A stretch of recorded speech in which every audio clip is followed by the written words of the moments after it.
Hi everybody, Diana here with Build a Quilt, patchwork in the hoop. That's right, we create all of our quilts and patchwork in the hoop. Lots of fun to do, whether you're a newbie or you're someone who's been quilting for a really long time. And this is, of course, it's Thursday, so it's Riley Blake Day. So glad to have you all with us today because today is the new block for the Riley Blake Block Challenge for 2024. In fact, it's block number 12. So 2 hands and 2 fingers. So there you go. It's Riley Blake Day, block number 12. And you can kind of see it here, and we'll talk about it in a minute. I've got some of my Riley Blake blocks here in case you're interested in like what some of these are that we made in the hoop. This was last week's block. Pretty cool, right? This block, I really like this block. The more I look at it, I really think it's pretty. This was the very first block, Vintage Delight. So what is the Riley Blake Block Challenge? Well, Riley Blake has asked 16, 15, 16. I can never remember. 1, 2, 3, 4, 16. It's 16. I just did the math in my head. They have asked 16 of their fabric designers that contract with them to create a block. And they have put out 2 fabric collections. One is their confetti and one is a batik. And each week you get a new block pattern from them, a single page block pattern from them, from that designer for free on their website. And then you make these blocks along the way. And at the end, which will be at the end of May, they'll give us a layout. They'll add sashing borders, all that good stuff to it. And you'll have a quilt. So a bunch of you said, well, we'd love to be involved in that. But because we use Build a Quilt, which is patchwork in the hoop, this doesn't do us a lot of good because there's no digital design. So a bunch of you asked me, would I create these free patterns in the Build a Quilt system? And I said, of course I would. How fun is that for us to be able to do the block challenge with them? So at the end of the video, I'll show you where you get your Build a Quilt version of the block patterns and all the information about getting the information from Riley Blake, which I think is still important because it can be useful in ways. And how to get that Build a Quilt pattern set. All of that will be down in the description as well. At the end of this video, I'm going to link, one of the videos I'll link will be the very first video that we did in the collection so that you can kind of see more about the information you get from Riley Blake. Because like I said, I feel like it can still be very useful to us. In fact, so this is my pattern sheet from them. You can see I've written on it, I've sized things on the back. I've written out the whole bit of information regarding the pattern and all of that. So all of that, I can get that information, measurement and all, from that pattern sheet. So it's still important. Color is important, especially if you're going to use their patterns they give you, or their fabric, they give that to you up here. Now, I'm not using their fabric. I found out about this too late to get it in a reasonable amount of time because I live in the country. I had to order it and stuff, and a lot of folks were already out of it. So I'm using the same colors that they're using. I'm just using different fabrics. And when I can, I'll tell you what fabrics I've used and stuff like that. But you can use really any colors you want because let me just grab something for you real quick here. Hang on.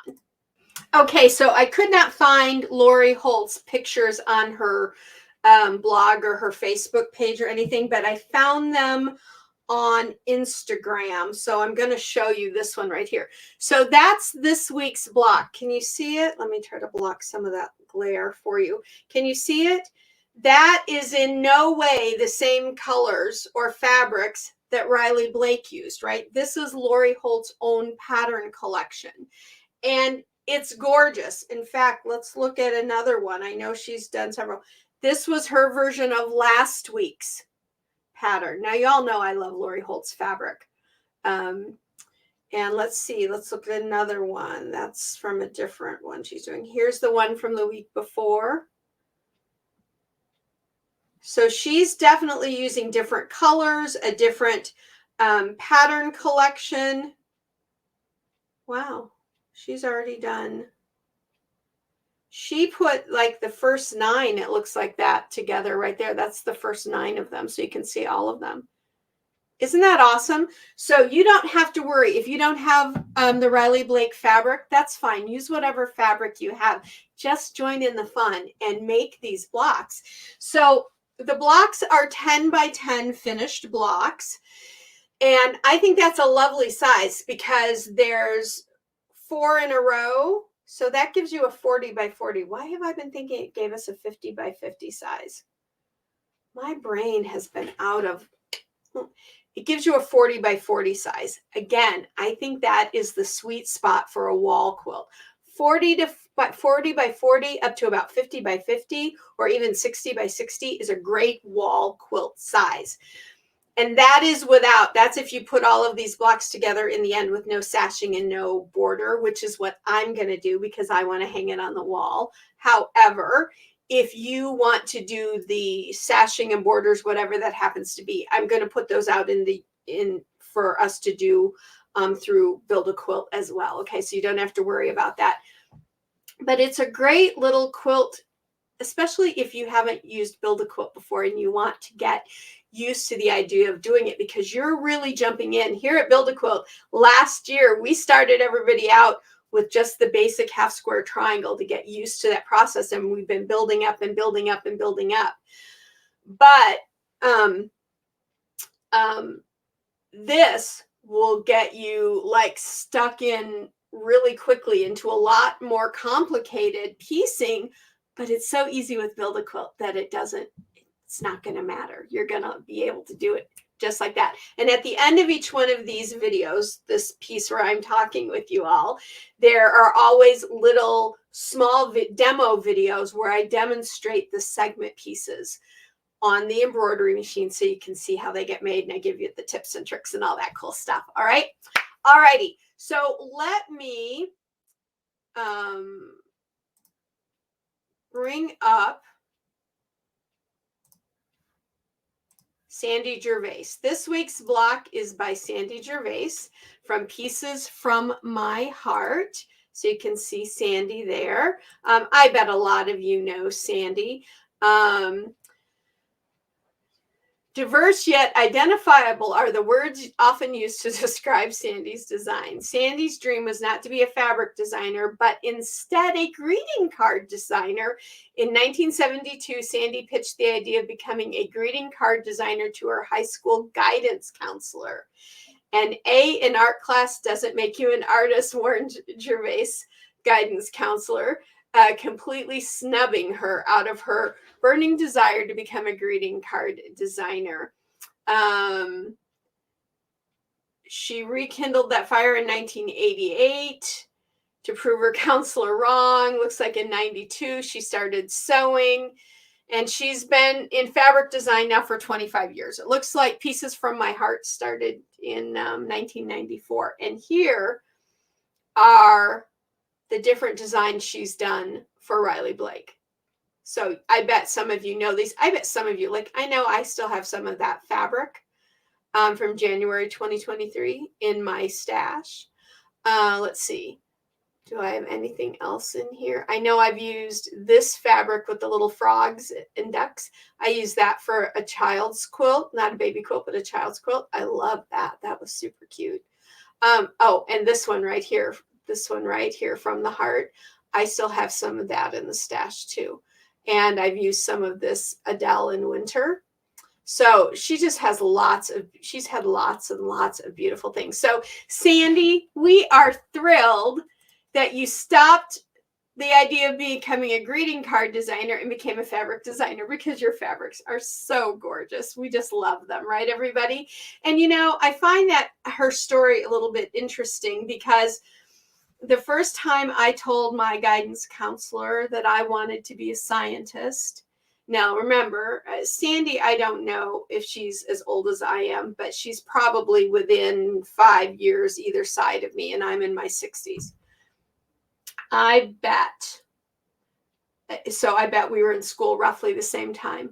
And my guidance counselor completely snubbed it. A gentleman, nice gentleman. In fact, he was our neighbor in our small town.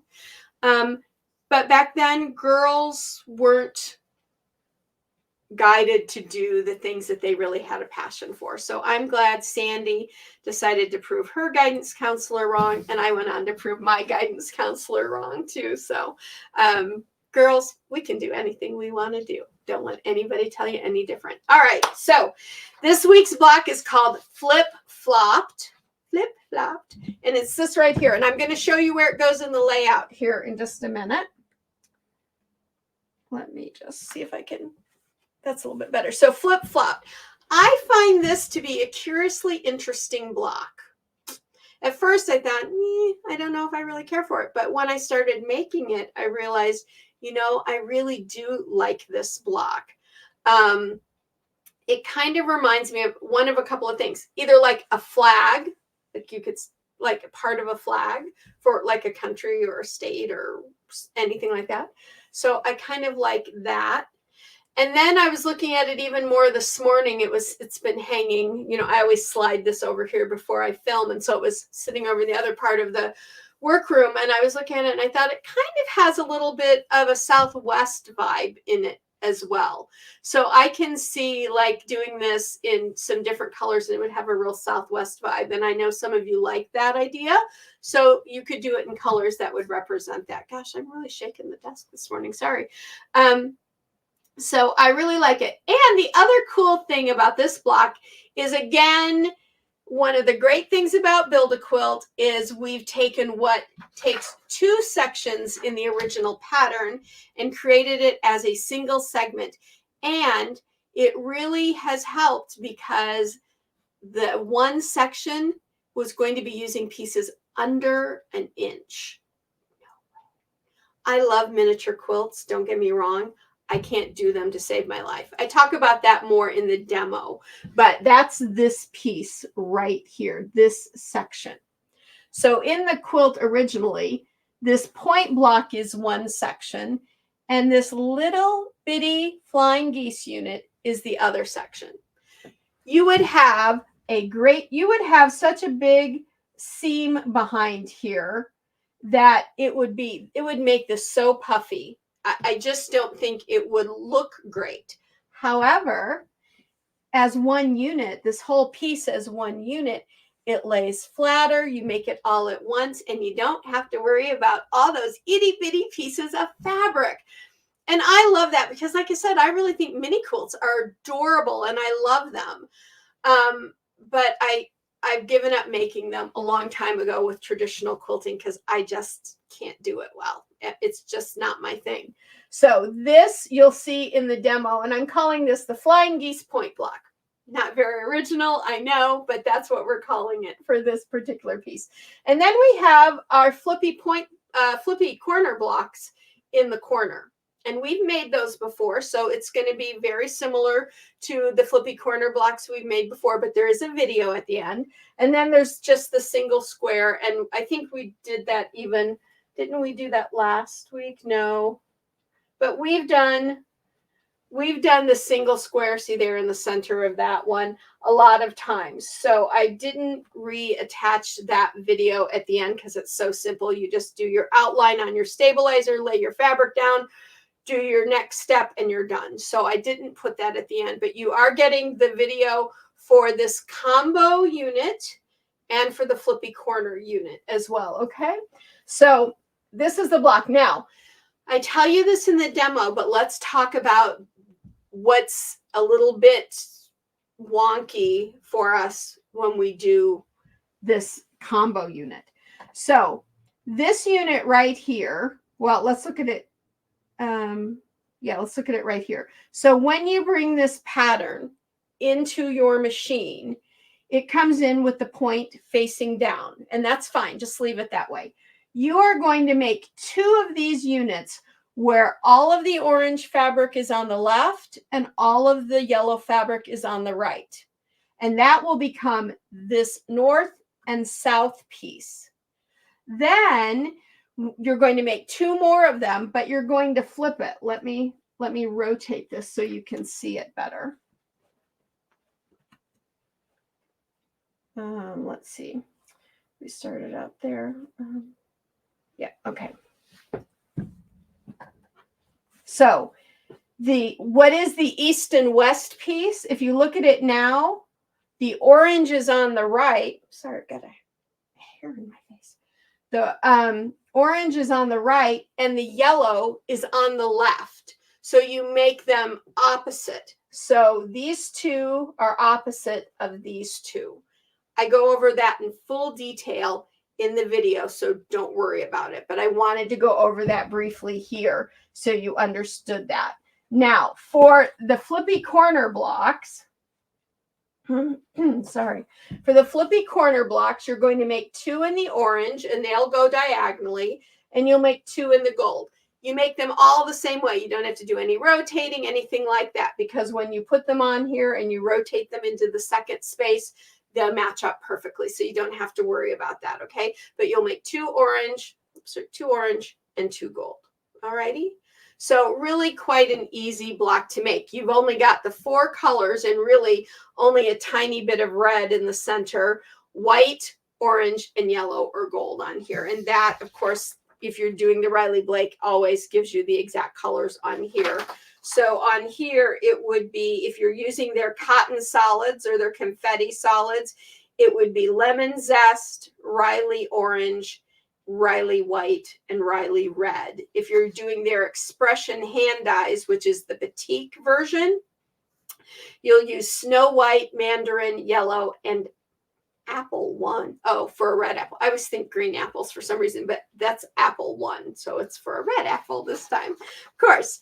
So, or you can do whatever you want. And I think this block would be really cool as a single block quilt, because you could do a lot of different colors in this. I think it could be really interesting, especially if you wanted to do it in all the different variations of kind of the colors we see in the Southwest, the purples, the browns, the golds, the oranges, the kind of sage greens, things like that, maybe even a little black. I think it could turn out beautifully that way if you wanted to think about that. So now let me show you where this block is going to go in the layout. Here we go. So here we see the block. This is, of course, block 12 by Sandy Gervais, flip flop. So that's our block right there. And you can see it goes right down into there. So now the bottom 2 rows are done, right? 3rd row and 4th row are done. We have 1 more to do in row 2 and 3 more to do in row 1. So we only have 4 more blocks left. And then they're going to give us layout and all of that kind of stuff. Well, this will be the layout, but they'll give us like sashing and stuff like that to do. Okay. So I like the way this is turning out. However, I have decided for my own quilt, I am not going to use a couple of these blocks. I'm going to take one of these blocks and make a duplicate a couple of times, I think. Maybe. That's just my idea. I'm always thinking about how I'm going to change things around. That's just how I am. That's how I do it. But I'm not, the more and more I look at it laid out like this, the more I just think, oh, just do it as a sampler quilt. Tell me in the comments, will you do this as just as the layout is done as a sampler quilt, or will you play with it? And start letting us know in the comments what colors you're using. Are you using the Riley Blake fabric? I'd love to know that as well. Okay, so to get your pattern set completely free, you need to go to our website, www.sewandcommon.com. Oh, sorry, my eyes itching. And if you need to contact me, you can do so at support@sewandcommon.com. If you have any questions about this block or the quilt along, please put those messages in the comments so that I can answer for everybody, okay? And then Sunday, we will be back with Quilt Lab, which this month is our 5440 or fight block and its variations. So far, we've done the primary block, and we did variation A last Sunday. Now we have variation B coming, and we're putting that together into a great wall hanging quilt, which is about 45 by 45. Again, just right in that sweet spot for a wall hanging. So you can check out those. I'll link the Quilt Lab video at the end with the original block video for this. Oh, there is one more thing. Oh, I almost forgot. I'm glad I didn't. There's one more thing I want to talk to you about this block, and it has to do with pressing. So, I encourage you to press open on this. I don't with traditional quilting, but I do with Build A Quilt because it really gets some of your bulk out. With this block, you end up with a lot of these little tails and things, right? These little short ones. So what I'm going to recommend, I need to repress mine actually. As you're sewing them together, what I recommend is pressing each row as you do it. And then you only have 2 long columns to press in the end, and it'll be easier for you. I found that to be much easier with this scenario. And then you can wash out your stabilizer, or maybe you're going to wash it all out at the end, however you're going to do that. But I highly recommend that you press as you go on this one, on each row. That way you can get those seams with all those little tails. What I found is if I tried to do the whole thing, my tail, and you can see that here, like my tail started popping up. That's why I have to go back and repress that and stuff. And that is an artifact of how these blocks come together. And it will be that way in a traditional piecing as well. So if you are doing the traditional piecing method, which I don't think anybody following this channel would be, but if you are, I highly recommend that you press as you go on this one, okay? So block number 12 by Sandy Gervais, Flip Flopped. Yeah, I think it's really cute. I like it. What do you think? Let us know. Okay. All right. So once again, website to get your free pattern set. All the blocks so far that we've done are out there. You can check out our other stuff, check out our blog, all of that good stuff. And we'll see you Sunday for Quilt Lab. Anything else into? Oh, stay tuned because right after I sign off, there will be the 2 demo videos. Until next time, everybody, go sew life beautiful. Bye for now.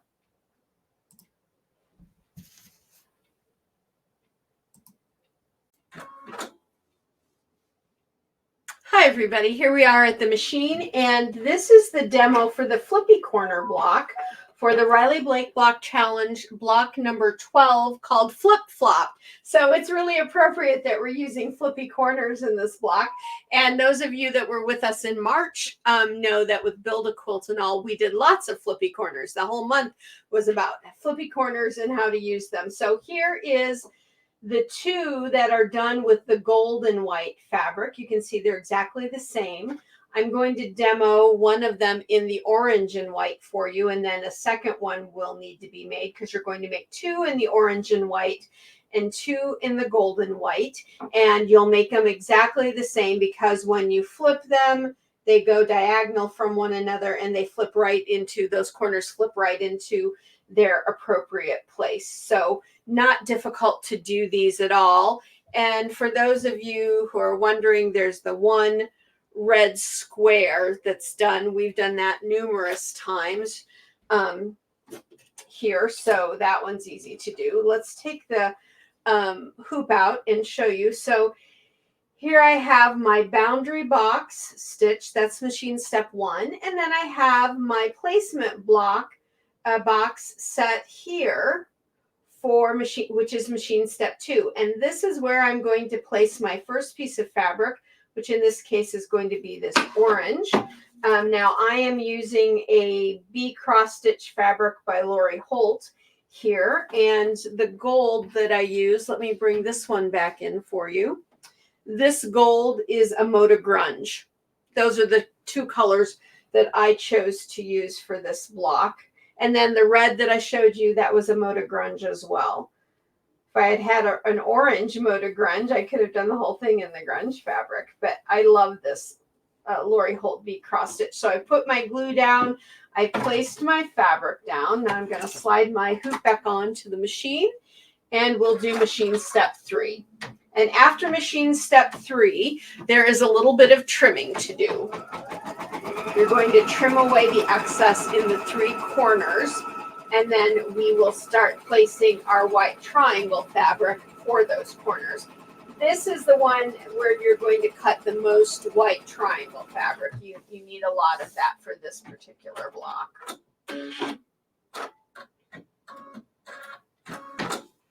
All right, now we're going to slide this off the machine again. And now these 3 corners are where we're going to trim. And so I'm just going to take my scissors. I'm going to get in here roughly 1/4 of an inch, maybe a little less, maybe slightly more. You don't have to be extremely precise because all of your seams are built in. You just don't want to get up to that line and you want to leave a little bit of fabric. So like I said, just eyeball that 1/4 inch. And the more you eyeball that amount, the more accurate you will become, believe it or not.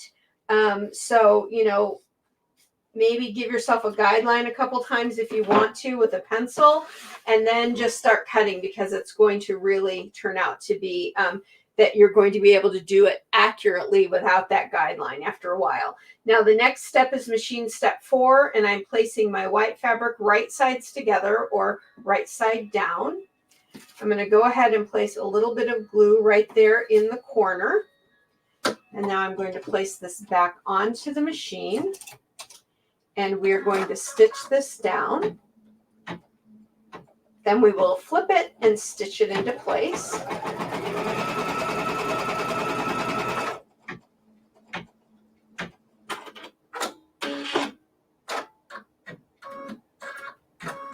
Okay, now I'm flipping. And when I flip, I'm going to give a little bit of a finger press. You can use a seam roller if you like to press there. But I find if you use your fingers, that works just fine too on these smaller units. I really like using my seam roller when I'm doing my final piecing of the segments together. Really gets those seams nice and flat. So there's corner 1. Now we're going to move up to corner 2, which is up here. Place a little bit of glue there again and take another white corner, right side down or right sides together, and stitch this one down. You will need 1 piece of your fabric tape for the very last stitch line that we're going to create, so that we hold down one of the corners, and I'll show you that. Flip, give a little press, there we go.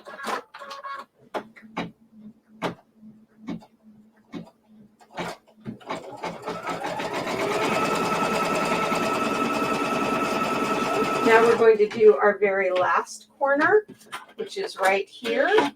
I'll place a little bit of glue stick there. You'll notice my glue stick is blue. This is, I'm still using my Bowen glue stick pen, but I grabbed a different one. I was doing all those tests. I had a couple of each of the brands.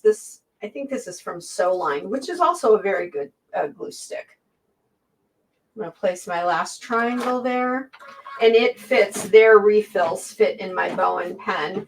I keep all of my Bowen refills in a bag. They kind of come in a zippy bag, and I've got like maybe 24 of them in there, and I put a few in my little drawer next to the machine, and I hadn't done that, and this blue one was in there, so I went ahead and used it because it's not a problem to use something other than the Bowen. I just found that I like that one a lot, which was very serendipitous because I didn't even know that glue stick existed until I went and started doing that research for the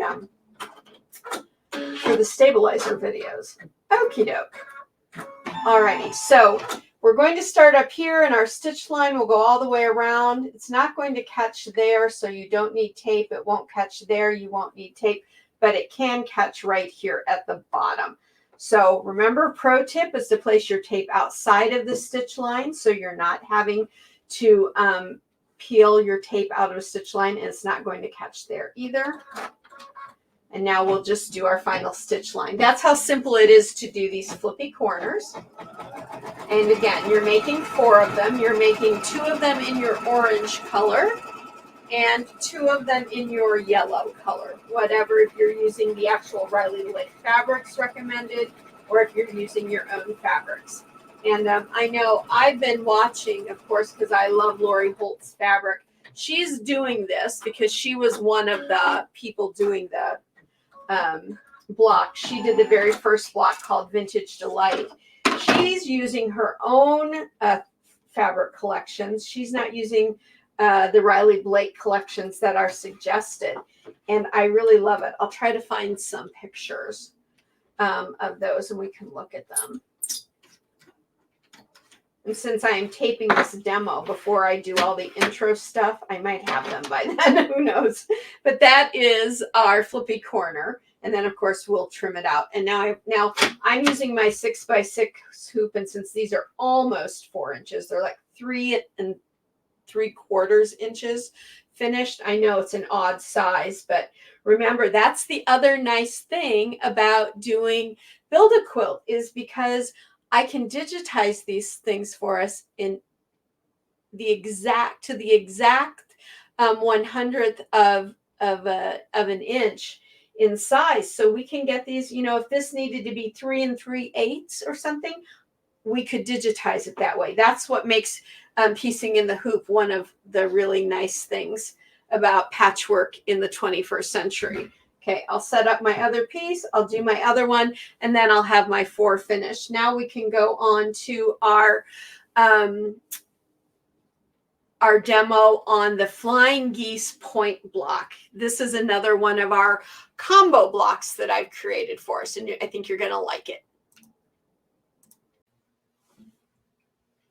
Hi everybody, here we are at the machine, and we are going to now work on the Flying Geese point block. That's at least what I'm calling it, because this really, once again, in the Riley Blake Block Challenge, this is made from a teeny tiny Flying Geese unit and then a smaller point block like we've just done on recently. I think it was, is it this month's block? Yeah, it's this month's block, kind of a point block. Not quite as deep a V to the point, but still that idea. So I'm sorry, but to do a piece that is less than an inch in traditional quilting would drive me mad. In fact, to be honest, let's just be completely transparent here. I would not make this block in traditional piecing because I cannot stand working with teeny tiny little pieces. I've never been able to get good seams.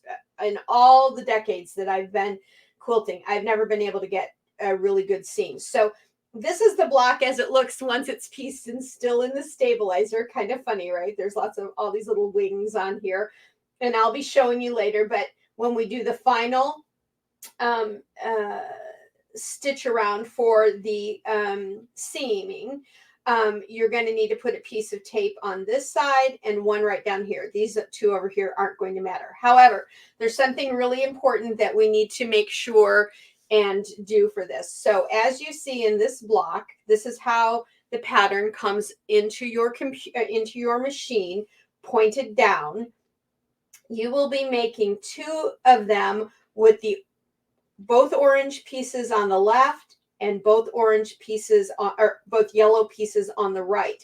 Then the one we're going to do now in the demo is going to have this reverse. The orange will be on the right and the gold will be on the left. So let me bring in this picture again. If you can see here on the top one and the bottom one, those would be this one right here with the orange on the left. And the east and west sides, those would be the ones that would have, if I put it like this, oops, it's the wrong one. We're doing that one now.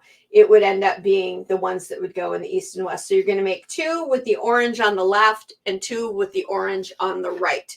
Okay, and right now we're going to do the 2 with the orange on the right. But this is so simple to do with our Build a Quilt system. And what we've done, instead of doing these in 2 separate pieces like it is in the Riley Blake pattern, I have created a single unit for us. So much easier, and you don't have to worry about a really big bulky seam right here between. I mean, just look at how once you take the seam out, let me see, do I have a marker here? I'm going to mark mine because I know this will wash out when I wash out my stabilizer. I'm making a purple line here. Your Flying Geese unit, if you were to make it by itself, would only be that big. See how tiny that is? See how tiny your pieces of fabric would need to be? So by adding this onto this point block and making it all one unit, it's much simpler, and you get to work with more reasonably sized pieces of fabric to get that. And then it's perfectly seamed and pointed each and every time, right? We love that. Alrighty, so let's set that aside. Let me bring out my hoop. So I have done, let's see, there you go. That's a better shot. You can see machine step 1, and here is machine step 2, which is our placement area. So let's go ahead and take our glue stick, put a little glue there, and we're going to take one of our white triangles or rectangles and just lay it over the whole piece. Because we're going, at this point, we're going to do some trimming at the end of this next step, which is machine step 3.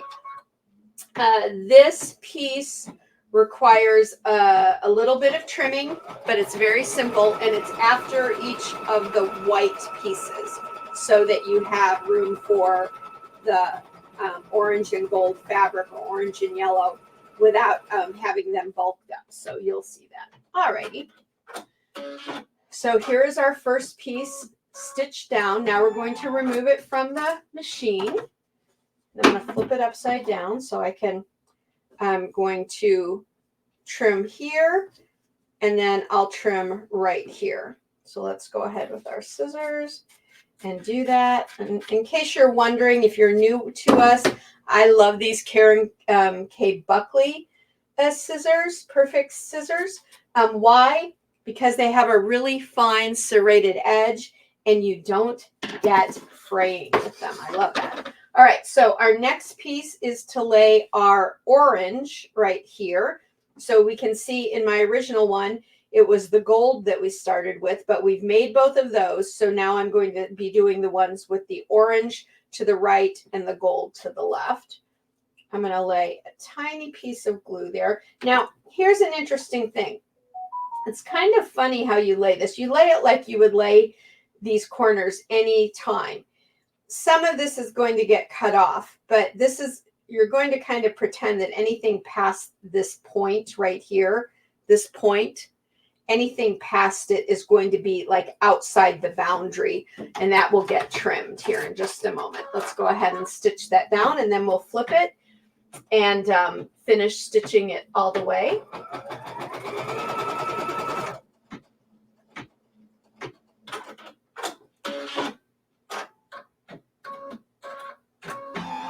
Okay, we're going to give this a little flip, little finger press, or use your seam roller, whichever you prefer. I always like to hold it even. I like to hold on to stuff. There we go. Now our next piece is going to be on the left side, so it's opposite of this for these two, so it's going to be gold over here. I once again am going to place a dab of my glue stick, place my gold piece of fabric right side down. In case you're new, all first pieces of fabric are right side up, and all other fabric gets laid down right side down so that you can flip them. Now, after this piece is stitched down, we'll do a tiny bit of trimming.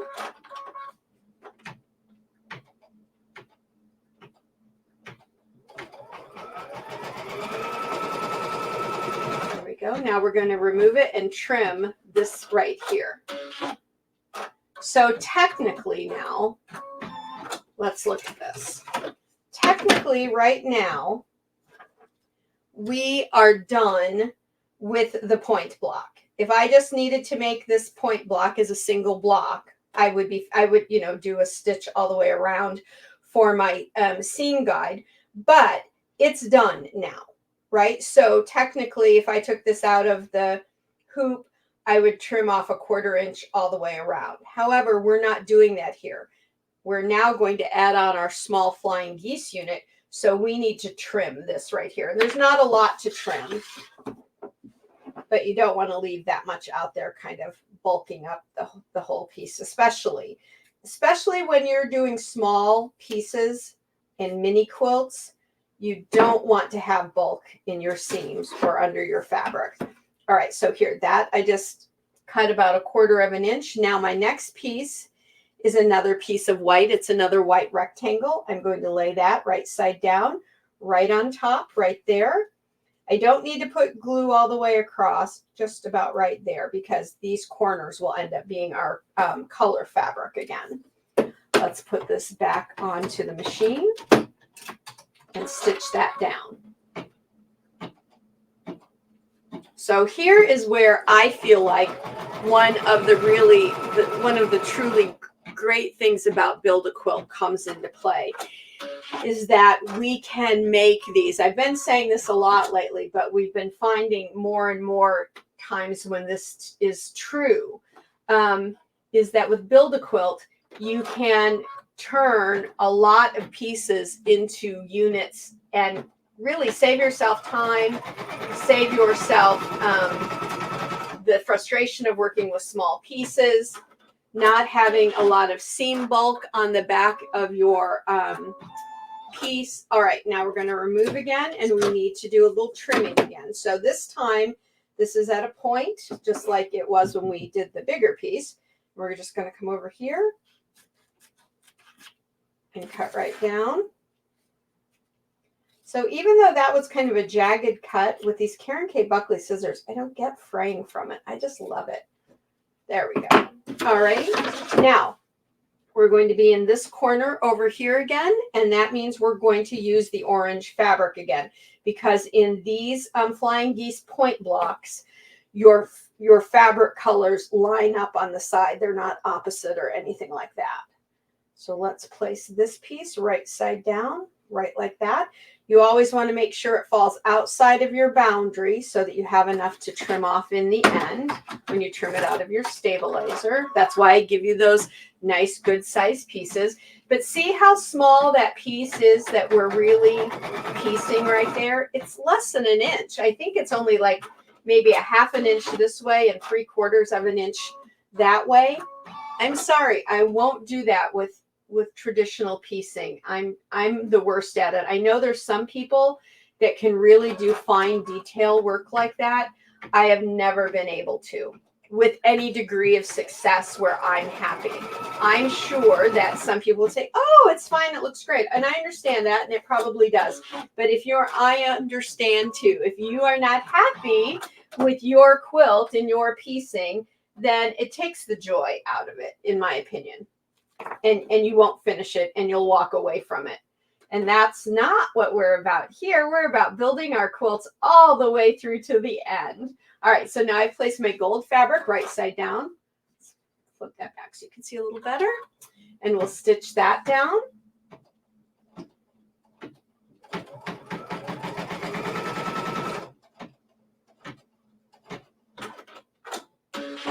And so giving you this larger piece, you get enough fabric for the little piece that you're piecing in, and you have enough on the outside edges to do a proper trim at the end. Okay, now after this, we're going to lay our tape down and do our final seam line, which will go all the way around. And I'm going to take this out of the hoop so we can talk about this. It'll be a little bit easier. Okay, here we go. So our trim line will start, or our seam line will start here, and it'll go all the way down and around and back up, right? So when it comes around this way, oh, that could end up being a problem with the foot of your machine. That could really get stuck. So I just take one kind of longer piece of tape. Remember, our pro tip is to put our tape outside the line to hold those down so that we're not peeling tape out of that seam. And then if I come around this way, that can be a problem. So I'm going to take another piece of tape, and we're going to put it outside that seam line and tuck that down. Now, as I come around this way, my foot's going to be going with those seams. That's not going to be a problem, so I don't need to tape there. Alrighty, now let's go ahead and stitch this final machine step, which is machine step 14. You know, there's 14 steps here, but in all honesty, they go so quickly that, you know, it doesn't really seem like you've done 14 full steps. And this whole piece, stitching out, is only about 2 minutes. And if you had to cut all of those fabrics precisely, seam them precisely, press them open, then reseam, you'd be taking, each one of these blocks in that case would probably take you a half an hour or more. Alrighty, so let's just pull our tape off. That way we can reuse it. That's another reason we put it outside the seam line so that it can be reused. And there we go. So you can see these lining up with each other. We're going to have 2 with the orange to the left and 2 with the orange to the right. So I've made these 2. Now I have 1 more to do like this. And so that's how easy it is to do our new segment, the Flying Geese point block. And that's for this week's Flip Flopped Riley Blake Block Challenge.